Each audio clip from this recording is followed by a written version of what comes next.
السلام علیکم ورحمۃ اللہ۔ سورہ نساء مدنی صورت، چوتھے سپارے کا 14واں رکوع، آیت نمبر 19۔ اعوذ باللہ من الشیطان الرجیم، بسم اللہ الرحمن الرحیم۔ یا ایھا الذین آمنوا لا یحل لکم ان ترثوا النساء کرہا ولا تعضلوہن لتذہبوا ببعض ما آتیتموہن الا ان یأتین بفاحشۃ مبینہ وعاشرہن بالمعروف فإن کرہتموہن فعسیٰ ان تکرہوا شیئا ویجعل اللہ فیہ خیرا کثیرا۔ اے ایمان والو، تمہارے لیے یہ جائز نہیں کہ تم زبردستی عورتوں کے وارث بن بیٹھو، اور نہ ہی انہیں اس لیے روکے رکھو کہ جو مال تم انہیں دے چکے ہو اس کا کچھ حصہ اڑا لو، الا یہ کہ وہ صریح بدچلنی کا ارتکاب کریں، اور ان کے ساتھ بھلے طریقے سے زندگی بسر کرو۔ اگر وہ تمہیں ناپسند ہو تو ہو سکتا ہے کہ کوئی چیز تمہیں ناگوار ہو، مگر اللہ نے اس میں بہت بھلائی رکھ دی ہو۔ جی، عورت بھی ترکے کا مال تصور ہوتی تھی، اور اس کا وارث سوتیلا بیٹا یا میت کا بھائی ہوتا تھا۔ چنانچہ حدیث سے واضح ہے کہ سیدنا ابن عباس رضی اللہ تعالیٰ عنہ فرماتے ہیں کہ عربوں میں یہ دستور تھا کہ جب کوئی شخص مرتا تو اس کی بیوی پر میت کے وارثوں کا زور چلتا تھا۔ چاہتے تو خود اس سے نکاح پڑھا لیتے، چاہتے تو کسی اور سے نکاح کر دیتے، اور چاہتے تو اسے بلا نکاح ہی رہنے دیتے۔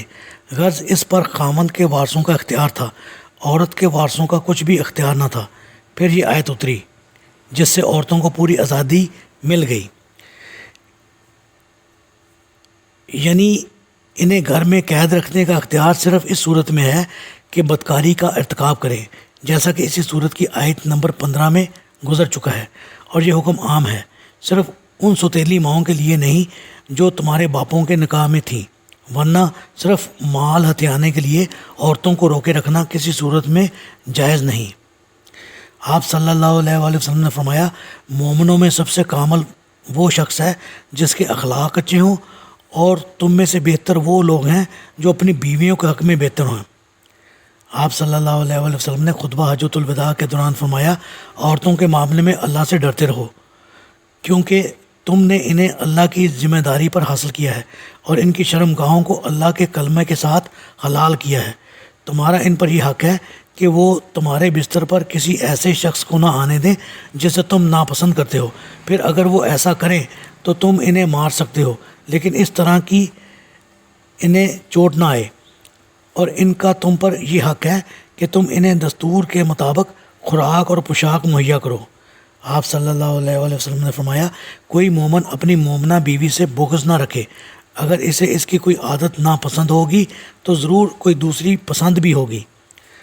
آپ صلی اللہ علیہ وآلہ وسلم نے فرمایا، عورت پسلی کی طرح ہے، اگر تم اسے سیدھا کرنے کی کوشش کرو گے تو اسے توڑ دو گے، اور اگر اس سے فائدہ اٹھانا چاہو تو اسی حالت میں اٹھاؤ جبکہ اس میں کجی موجود ہے۔ تمہاری بیوی خوبصورت یا تعلیم یافتہ تو نہیں، مگر وہ کفایت شعار ہے اور خانہ داری سے خوب واقف ہے، اور تنگی ترشی میں خاوند کو ناجائز تنگ نہیں کرتی، بلکہ اس کی اطاعت گزار اور فرما بردار ہے۔ اب اگر مرد محض کسی عورت کو اس کی خوبصورتی کی وجہ سے اپنے گھر میں لانا اور اسے رخصت کرنا چاہتا ہے تو ممکن ہے کہ وہ خوبصورت عورت مطالبات سے اپنے خاوند کا ناک میں دم کر دے، کفایت شعار بھی نہ ہو، اور گھر کی صفائی اور امور خانہ داری کے لیے شوہر سے کسی ملازم یا ملازمہ کا مطالبہ کر دے اور اس پر جینا حرام کر دے۔ لہذا جو کچھ تمہارے پاس ہے اسی پر اکتفا اور قناعت کرو، اور اسی سے نبھانے کی اور حسن سلوک کی حتی الامکان کوشش کرو، اور اپنی گھریلو زندگی کو بگاڑنے کی بجائے اس میں اصلاح پیدا کرنے کی کوشش کرو۔ اللہ تعالیٰ سے دعا ہے اللہ تعالیٰ ہمیں بیویوں کے معاملوں میں حسن اخلاق سے پیش آنے کی توفیق عطا فرمائے، آمین۔